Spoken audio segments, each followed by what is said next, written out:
खावलायनो लुबैयो जे जोंनि गेजेराव XNDP आरो एबसुनि गेजेराव मालाबाबो बेबायदि गोरोन्थि बुजिलायनाय बा हिंसा हिंसि जालायनायखौ जों मालाबाबो लुबैया। फैनानै मोनसे गोदान आफाद बनसु मुंनि आफादखौ बेहाय गोदानै दाफुंनायनि बाथ्रा 13 एकजननो खालामदों, हानि पाट्टा होनाय जादों। बेयो मोनसे बिटिआर एकर्डनि दफा सनितपुर जिल्लायाव बनसुखौ जायगा होनाय जानाय नङा बा बनसु दानो होनाय जानाय नङा। दा बेखौ लानानै रायजोफोरा गोबां होंगो दोंगो जादोंमोन।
जोंनि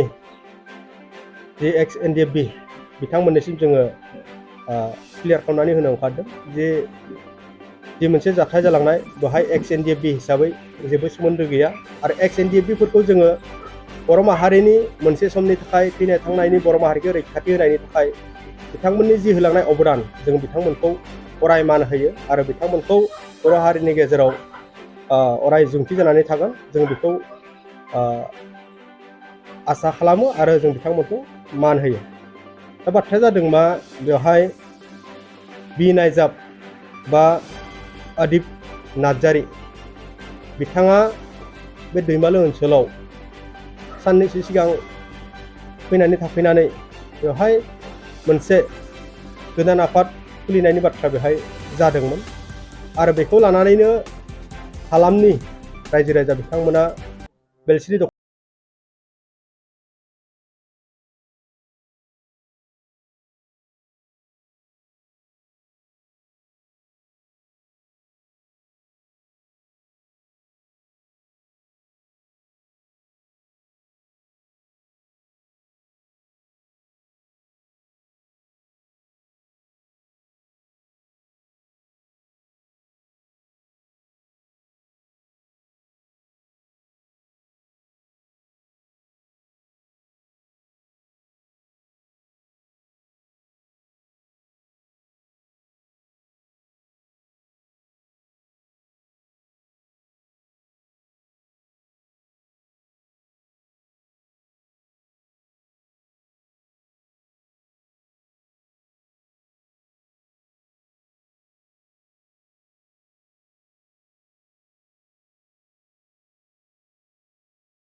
सानै